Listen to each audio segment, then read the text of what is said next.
Somos Newmark. Exploramos procesos que influyen en el real estate futuro para estar al frente de todo cambio y tendencia a través de la más completa plataforma de servicios inmobiliarios corporativos.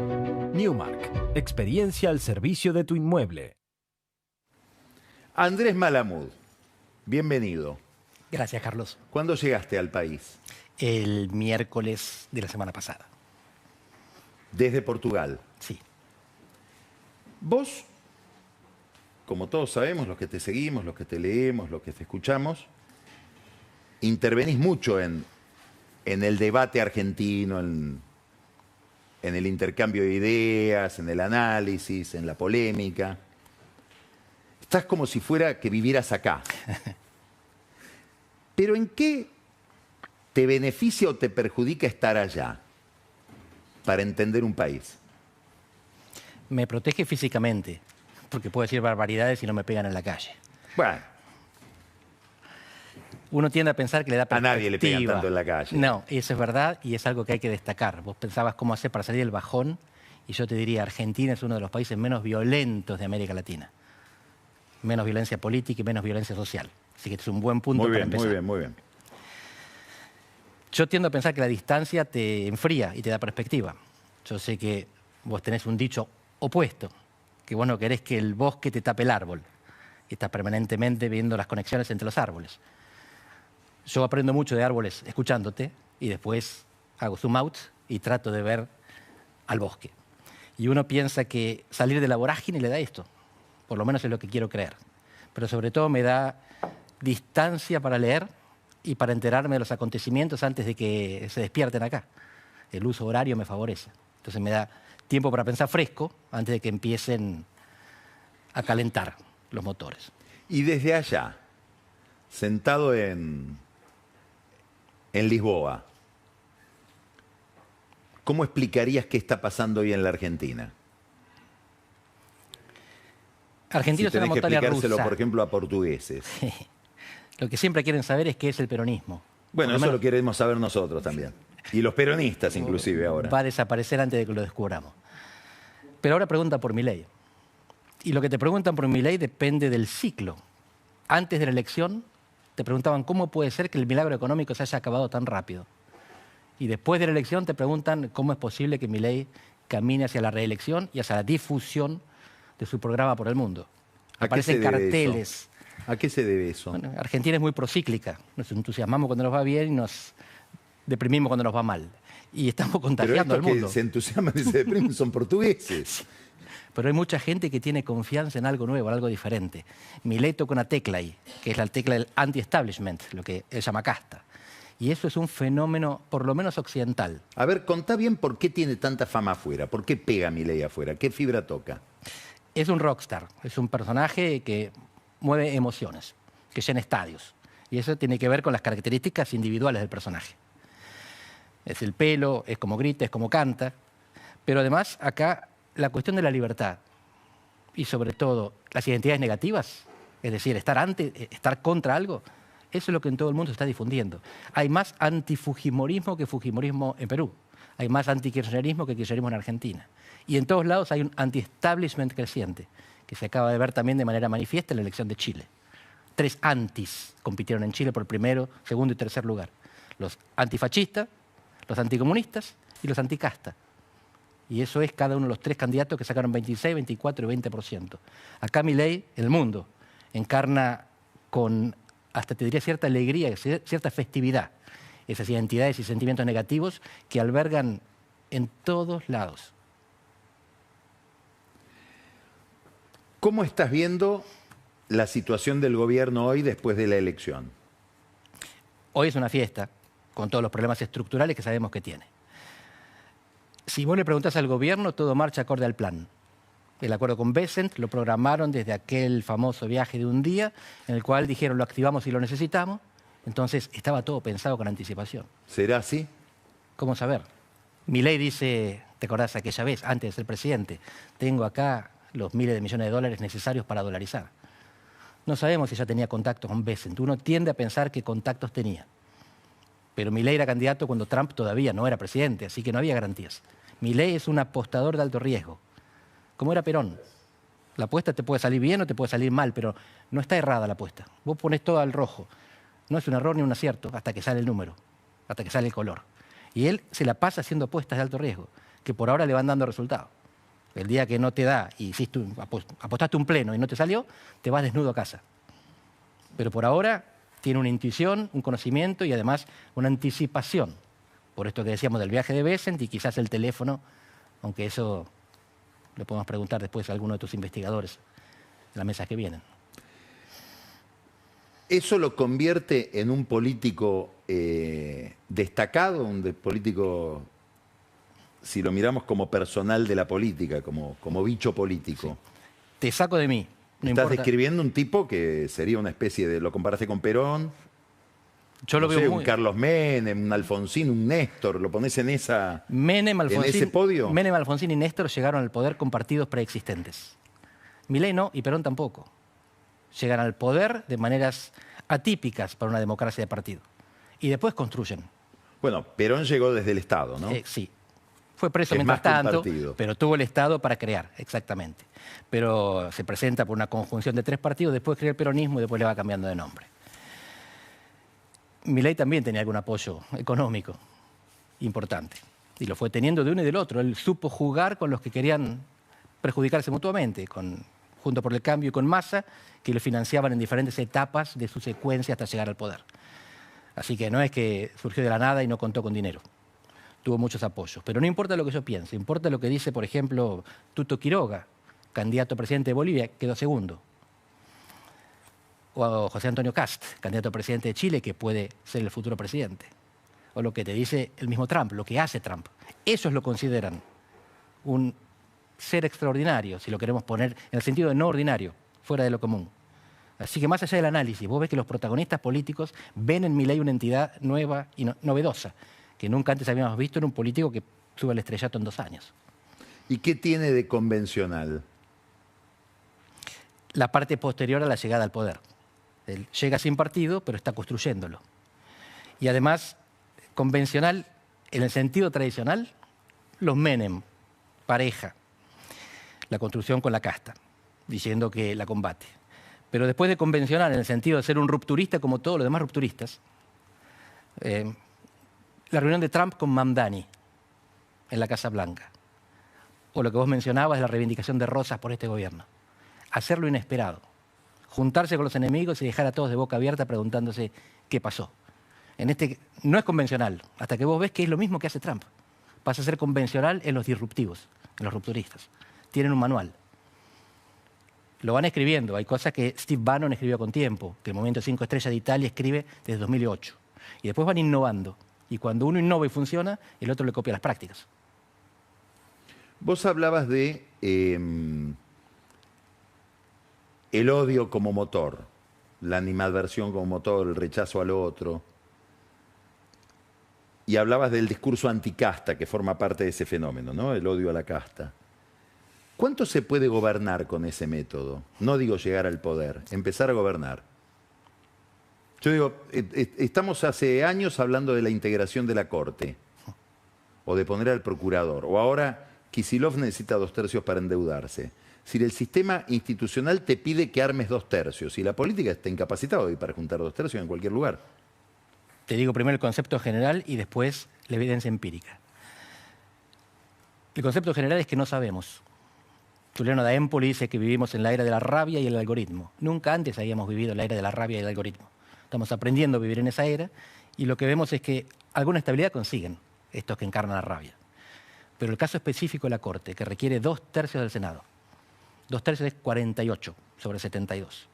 Vos sumás a la bancada libertaria con todos los aliados y colaboradores y no llegan.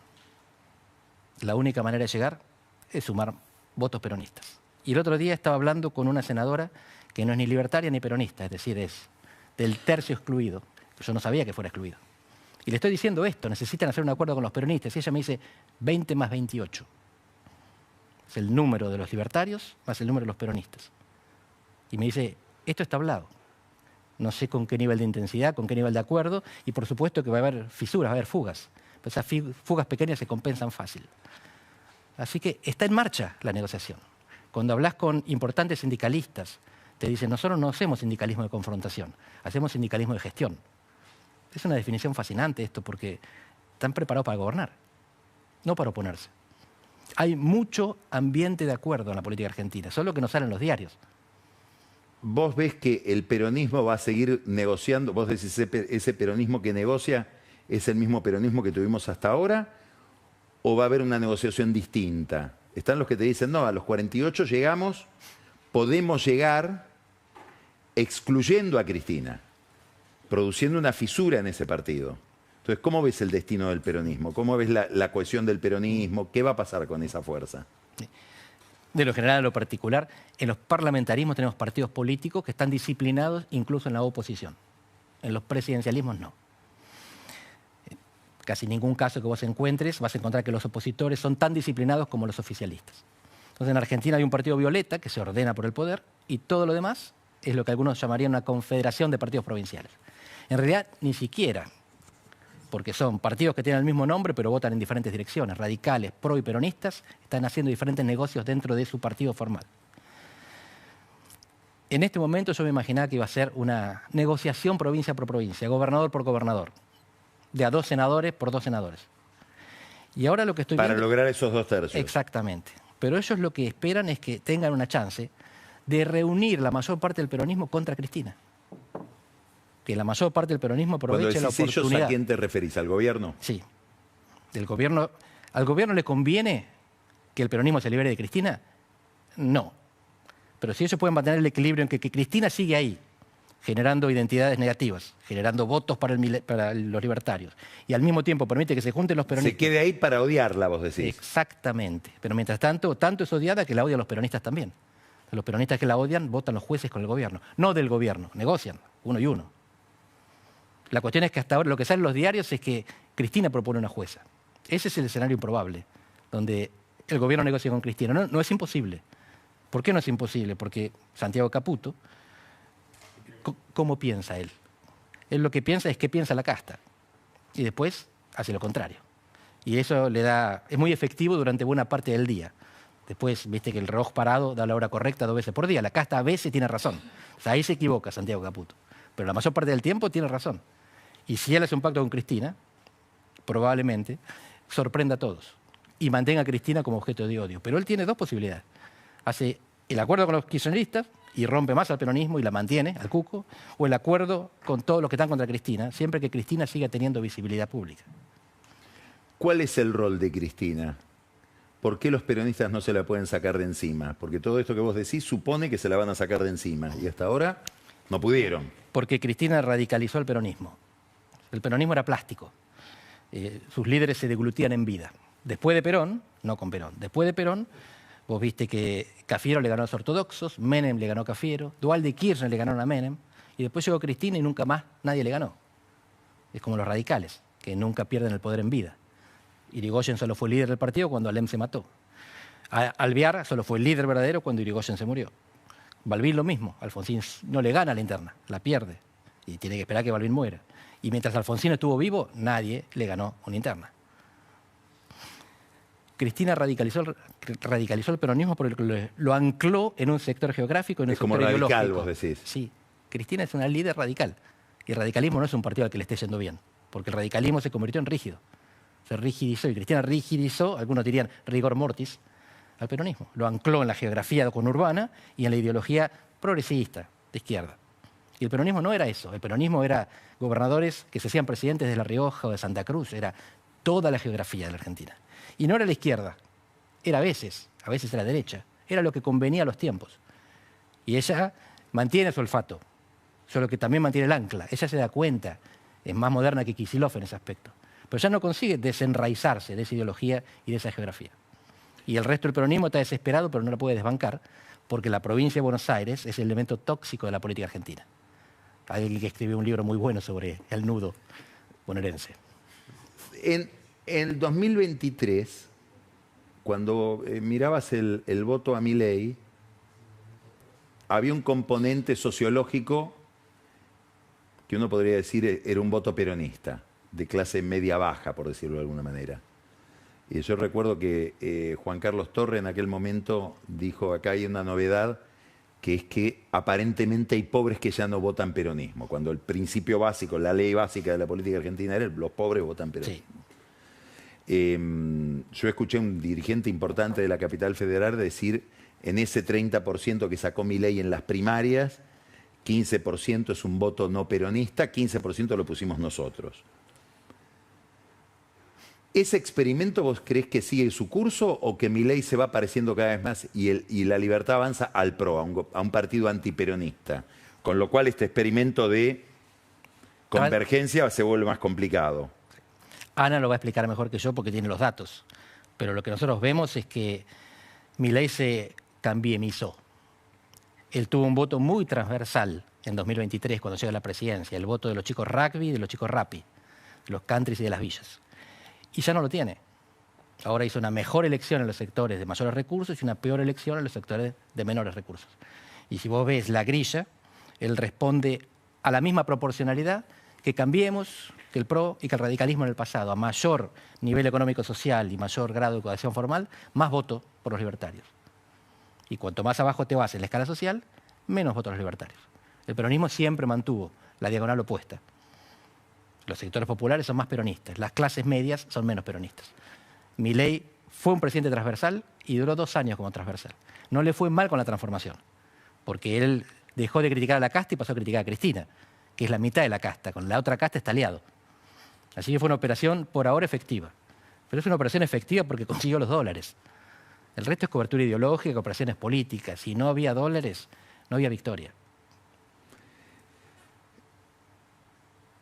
Por lo que vos decís, está obligado, condenado a una operación que es unificar todo el no peronismo.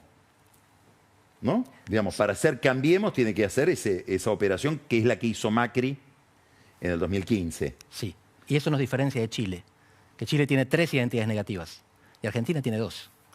El antikirchnerismo, que es muy fuerte, y el antimileísmo, que va siendo fuerte también. Gana con el 41% y los que pierden con el 40%. No son avasalladores. Ahora, pero no hay tercero. La pregunta es, ¿vos crees que él va a lograr la hegemonía del no peronismo? Porque ahí está, hay varias incógnitas. Una incógnita importante es Macri. La historia de los partidos políticos, los viejos... Daría la impresión de que el peronismo gana cuando los otros están divididos, ¿no? Sí. Pero si vos tenés solo 2 identidades, el que se divide pierde. Claro. Cuando hay balotaje en Argentina, eso te da la chance de rejuntarte en la segunda vuelta. Y ahí es donde vienen las alquimias. En el siglo XXI, en América Latina, hubo 18 partidos que ganaron elecciones habiendo sido fundados en el mismo siglo. O sea, en 20 años hubo partidos que se fundaron y llegaron a la presidencia en América Latina. Gerardo Sherlis es el politólogo que tiene estos datos. Y él te dice, ¿qué pasó con esos 18? 11 desaparecieron. 11. En 20 años surgieron, gobernaron y murieron. 2 siguen gobernando en México y en El Salvador. Los otros 5 están luchando por la supervivencia, el PRO entre ellos. Si vos mirás la estadística... ¿Por qué todo es tan efímero? Es todo volátil, solo que pensábamos que lo viejo moría y lo nuevo nacía y subsistía. Y lo que estamos viendo es que las leyes de la volatilidad se aplican también a lo nuevo. Nunca Te habíamos quiero tenido hacer esta una pregunta experiencia. más específica. Vos decís, o dice ese politólogo, que 18 partidos surgieron en lo que va del siglo. Sí. ¿Se le puede llamar partidos? Se me ocurre cuando te pregunto por la volatilidad. ¿Se le puede pedir la consistencia que tenían los partidos de los años No, 50? no. En los estudios de ciencia política se llaman partidos disminuidos. Juan Pablo Luna, politólogo uruguayo que trabaja en Chile, es el que trabaja sobre esto y dice los partidos ya no cumplen la función que cumplían. Y él no es normativo, está describiendo un fenómeno. Y los partidos cumplían 2 funciones. La ascendente, que era representar a la sociedad ante el Estado, la descendente, que era gobernar a la sociedad desde el Estado. Ya no son necesarios para representar. La representación no es partidaria, no es colectiva. Los líderes representan, la gente votó a Milei. Pero siguen siendo importantes, necesarios quizás, para gobernar, porque reducen los costos de coordinación, los esfuerzos. Si vos tenés 100 diputados y tenés 20 senadores y tenés que negociar con cada uno de ellos para cada ley, es mucho lío. Si están en un partido, les imponés la disciplina, les das la información y te permite... ¿Qué perspectiva tenés para la tarea legislativa que tiene el gobierno a partir de este criterio? Vamos a ver si aprendieron de la experiencia. La experiencia que tuvieron es, metieron cualquier cosa en el Congreso y después perdieron bastante. Quizás ahora sean más prolijos. Hace falta dos cosas para tener disciplina partidaria. La primera es reclutar bien y la segunda es disciplinar bien. Una vez que están, en inglés es látigo, la palabra que se utiliza para el jefe del bloque. La primera vez no reclutaron bien. Esta vez algo quizás aprendieron. Hay disputas sobre la interpretación, si reclutó pareja, la provincia de Buenos Aires, qué va a pasar con las nuevas celebrities que van a ser legisladores. Pero incluso si no acertaste con el reclutamiento, hay mecanismos para disciplinar. Zanahorias y palos, pero sobre todo zanahorias. Y yo creo que hay un cierto aprendizaje, que la casta que el gobierno incorpora desde el principio del mandato era una casta de tercera calidad, pero aprendió también. Hoy es difícil decir que los Menem son un residuo de la casta. ¿En qué sentido? Hoy son los mejores de la casta. Aprendieron un montón, saben hacer cosas que antes no sabían. Tuvieron los mejores maestros, pero eran jóvenes cuando empieza este gobierno. En 2 años se hicieron expertos. Igual definen los dólares, quiero ser claro en esto. ¿Qué significa define los dólares? La pregunta es, ¿qué significa lo que estás viendo hoy en la relación con Estados Unidos? En América del Sur hay mucha dependencia de las condiciones económicas internacionales. Dependemos del precio de las commodities y de la tasa de interés. Si China crece, compra más soja, la soja vale más y vamos todos para arriba. Si Estados Unidos baja la tasa, entonces queda dinero disponible para invertir en países locos. Si pasa lo contrario, estamos complicados. Los estudios, en 2 brasileños, César Zucco y Daniela Campello, indican que el 80% de la probabilidad de reelección de un presidente depende de estos 2 factores. Si sos un buen presidente, pero las commodities se hunden, perdés la reelección. Si sos un mal presidente, pero las commodities surgen, podés ganar la reelección. Lo que vos hagas es importante, pero dentro de un margen que está determinado por los mercados internacionales. Y en este caso juega Trump también, porque mercados internacionales es lo que vendés, lo que comprás o lo que te dan. Insisto, ¿cómo lees lo que está pasando en términos de... me parece que se queda corta la palabra alineamiento. Se quedaría corta en un contexto en el cual los países buscan autonomía, como era en el pasado. Cuando Menem se alinea acríticamente, nosotros vemos que en el mundo hay opciones de autonomía. La Unión Europea está creciendo en ese momento y lo que pretende es que Estados Unidos no le diga lo que tiene que hacer. Son aliados, no es jefe y súbdito. En este momento no existe más la autonomía. La Unión Europea se plegó ante Trump en una reunión entre la presidenta de la Comisión Europea y Trump, en Europa, sí, en la cancha de golf de Trump en Escocia. La Unión Europea fue a entregarse a la cancha de golf de Trump que quedaba en Europa, porque Trump estaba jugando al golf en Escocia. Y después van todos y se sientan como alumnitos en la Casa Blanca, donde Trump les pone todas las banderas y les explica qué es lo que tienen que hacer y todos toman nota. Al revés de Angela Merkel, hace unos pocos años en el primer mandato de Trump. Así que el alineamiento de Milei puede parecer incluso repulsivo desde la mentalidad del siglo XX. En este momento es más vivo que todos los demás, porque se alinea y consigue más. La Unión Europea consiguió que le bajen los aranceles a 15%, a cambio de 0. La Unión Europea dijo, está bien, yo no hago represalias, no hago retaliación, porque está colgada del cuello con Ucrania, con la defensa militar. La Unión Europea es una potencia económica, pero es un enano militar. Y entonces necesita que Estados Unidos la siga bancando. En ese contexto en el cual todos se subordinan, lo que hace Argentina es más ventajoso, porque consigue más que los demás. Excepciones, Lula. Lula es el tipo que se plantó con cordialidad. Publica una carta en un diario de los Estados Unidos, tratando con respeto a Trump, después se encuentran en ese encuentro concertado de pocos segundos, se sonríen, hay química, siempre hay química con Lula, es un maestro de la química. Y además, por lo que vos contabas, a los intereses materiales de los bolsonaristas no les conviene las sanciones de Estados Unidos. Los intereses materiales de los bolsonaristas están alineados con los intereses políticos de Lula en Brasil. Y entonces vos ves que Lula es el único tipo que tuvo la capacidad y la osadía de mantener autonomía, no de desafiar a Trump, sino de decirle, no me someto. Milei hace lo que hace el resto del mundo. Andrés, brillante como siempre. Lástima que no tenemos más tiempo, si no seguiríamos. Cuando quieras en Lisboa. Muchas gracias. O acá. Gracias. Gracias. Vamos a un corte y vamos a recibir ahora a Pancho Olivera, que nos va a hablar del clima económico en la economía real, no financiera, es decir, comercio, nivel de actividad, industria, nivel de empleo. ¿Qué pasa y qué nos espera? Y Daniel Vilota va a poner su lupa sobre la provincia de Buenos Aires y dentro de la provincia de Buenos Aires la crisis peronista que le puede generar un dolor de cabeza o se lo está generando a Axel Kicillof. Ya volvemos.